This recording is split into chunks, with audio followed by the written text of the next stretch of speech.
بسم الله الرحمن الرحيم والحمد لله رب العالمين وصلى الله وسلم على سيدنا محمد النبي الأمي وعلى آله وأصحابه أجمعين اللهم علمنا ما ينفعنا وانفعنا بما علمتنا وزدنا علما نافعا يا كريم.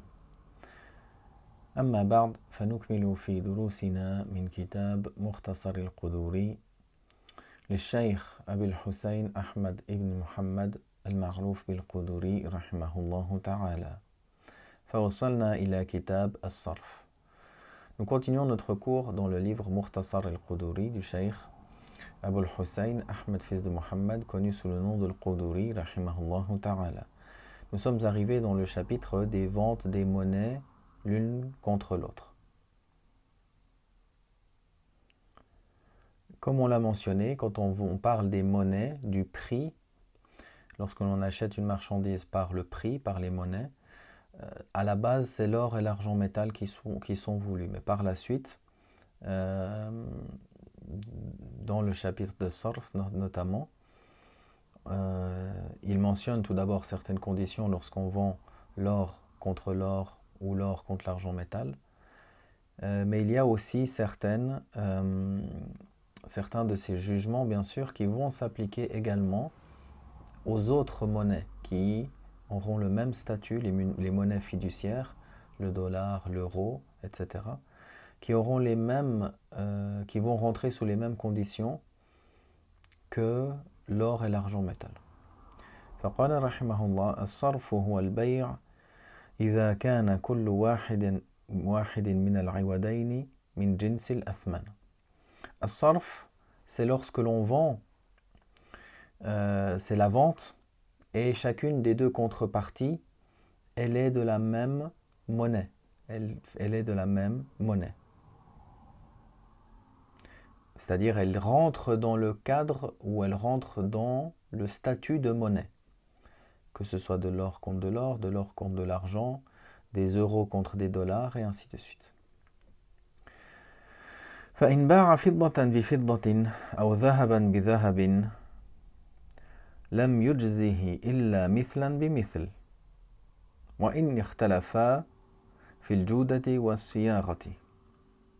Il mentionne que si l'on vend de l'or, de l'argent métal contre de l'argent métal ou de l'or contre de l'or, alors ce contrat-là n'est pas valable, n'est pas permis si ce n'est avec une équivalence.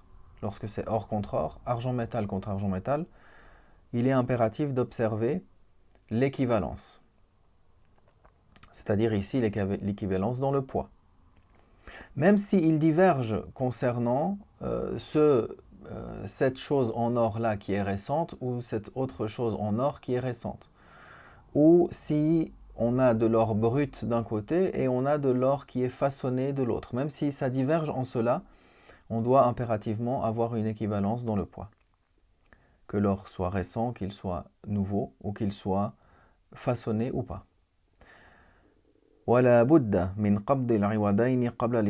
De même, il est nécessaire, c'est une condition, de prendre en possession les deux marchandises avant de se séparer, avant que les deux se séparent de la séance. Ça ne veut pas dire qu'il est nécessaire de prendre immédiatement dans la main, mais avant que les deux contractants se séparent. وإذا باع الذهب بالفضة جاز التفاضل ووجب التقابض.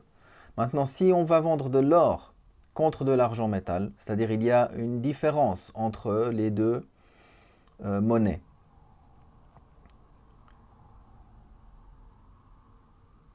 Comme si on vend de l'or contre de l'argent métal. Dans ce cas-là, on peut vendre avec un surplus dans l'un des deux. Mais ce qui est obligatoire, c'est de prendre possession avant de se séparer. Avant que l'un des deux ou les deux ne quittent l'assemblée.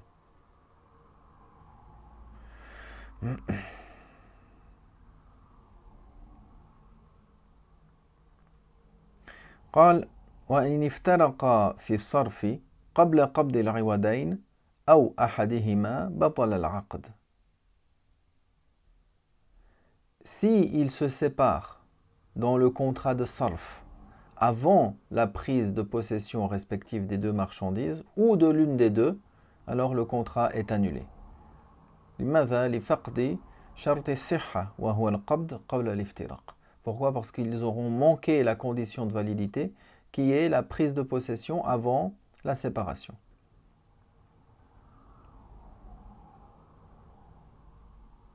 ولا يجوز التصرف في ثمن الصرف قبل قبضه. Quand on échange un prix contre un prix, ça veut dire la monnaie contre une autre monnaie, c'est cette monnaie-là qui est spécifiée. Donc, on ne peut pas la remplacer. On ne peut pas la remplacer dans le cas où tout d'un coup cette contrepartie-là en argent métal ou en or ou en euros est détruite par exemple. On ne peut pas la remplacer par quelque chose d'autre. Dès lors que, avant qu'il n'y ait eu prise de possession.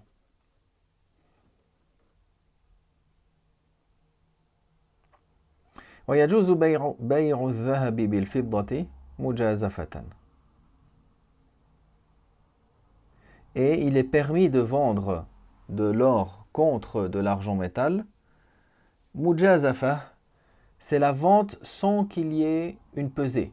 C'est-à-dire, j'ai cet objet, j'ai cette quantité d'or, et je veux la vendre contre une telle quantité d'argent. Les deux sont visibles, les deux sont présents dans la séance, et on dit, je te vends ça contre ça. Même s'il n'y a pas eu de pesée de l'un contre l'autre, la vente est valable. Mais il y a la condition de la prise de possession dans l'assemblée et également la condition de la désignation. C'est-à-dire on désigne cet or-là contre cet argent-là.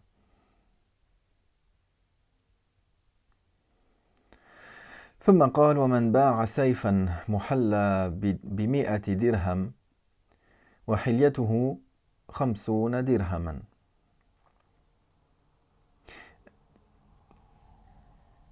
Il mentionne par la suite, on abordera plusieurs détails qui sont cités ici, dans le cas où la personne vend une épée qui est embellie avec quelque chose en argent d'une certaine valeur et il veut vendre cela contre une quantité d'argent. Donc il y aura ici la question de l'argent qui est acheté, l'argent métal avec lequel on achète cette épée qui est en fer, mais qui contient un embellissement au niveau de la poignée par exemple en argent. Alors comment ça se passe pour ne pas tomber dans le riba? Alhamdulillah wa sallallahu wa sallam ala rasulillah.